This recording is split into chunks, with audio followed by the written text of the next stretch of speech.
Thank you very much, Mr. Pritchard. And speaking to the amendments that we are picking up now, I agree with the Shadow Minister that I think that the reality here is that, as I've said in response to previous amendments, that seems strange to me that the government seems to want to have such a wide, or have powers that are so wide-ranging in this, given that, unlike other parts of the bill, where technologies and things may move on, where I appreciate the need to future-proof this bill.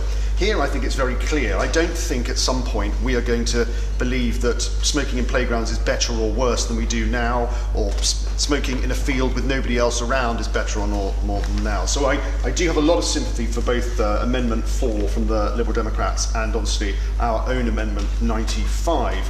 And as the Shadow Minister has pointed out, the amendments are relatively similar, if not word for word similar. It almost takes us back to coalition days in 2010. Let's hope that doesn't happen too often. But I do think it does show that from both from ourselves as His Majesty's official opposition and the Liberal Democrats, there is a significant concern that whilst the Minister and his colleagues have previously said that they will not be extending, they will not now be extending smoking and vapes banning into hospitality venues, there is a lack of trust from our side that at some point, even if it's not in the current Minister or the current Secretary of State's mind, that a future Secretary of State may be minded to do so, which is why why the amendments tightly define exactly where the smoke-free areas could be. I think it's obvious that we don't want people smoking in the children's playgrounds, we don't want people smoking in nurseries or schools or higher education premises, and indeed we have had a slight debate about this in other clauses, but I also personally believe that we shouldn't be smoking in NHS properties. But I do think it again goes back to the point I made on other clauses, that if we are going to permit people to do something within the law, i.e. those people who are born prior to the 1st of January 2009, and everybody over the age, when we're talking about smoking, everybody over the age of 18 if we're talking about vaping, that they do have somewhere safe to be able to go and do that. The point of this clause that we're going to come to, in my view, is about what is the impact of their smoking and vaping on others. And I take the Shadow Minister's point that clearly if you're smoking in a playground, that is going to have a greater impact on people than if you're standing in the middle of a park with nobody else around.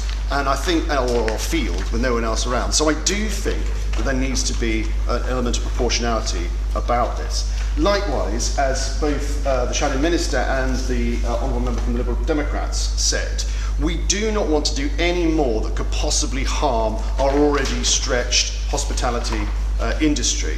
It is under really extreme pressure, and I think if the Minister or the Secretary of State were minded to start bringing in bans on hospitality, that would have a really significant impact on the hospitality business. So I support the two amendments. Yes, indeed. I thank the Honourable Member for giving way, and thank you, Mr. Chair.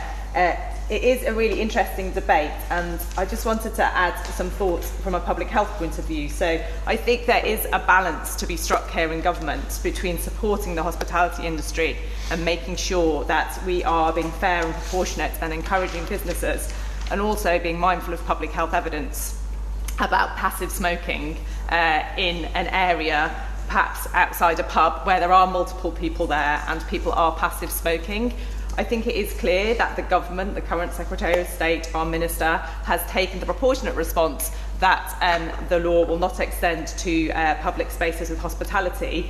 But I think we should be mindful that history does play out in public health, that people's attitudes and acceptance of what is acceptable does change. And therefore, I think leaving this open in general to allow that conversation, to allow that debate to continue within our political sphere is absolutely fair and proportionate. She makes a very good point, but almost one that I have to say supports mine, which is that whilst the Honourable Member said that she believed the current statements from government are proportionate, I can already hear in her voice that actually really she'd like to see this extended to those areas. And that's I can hear that in her voice. And that is what, yes, I will, yes. Thank the honourable member for giving way.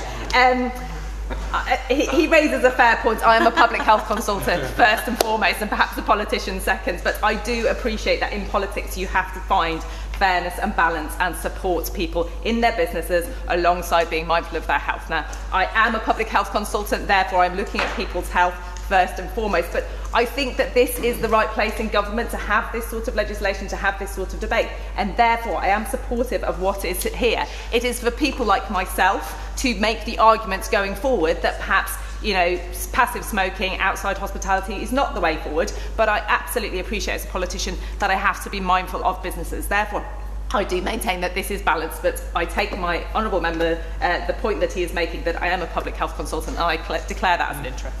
Gregory, and I thank the honourable lady for her clarification, and I have great respect for her and her public health outcome, her abilities and her knowledge. But again, I think whilst I accept the points she's made, I think from our side, of making the areas that are going to be potentially consulting and smoke-free on the face of the bill at the moment, I think is proportionate to ensure that there isn't overreach. I'm sure, in fact I know, that if the amendments are accepted and at future point attitudes and science changes, I know that she will be a doughty campaigner to have the law changed, and I'm sure she will achieve it if that's the way she wants to go.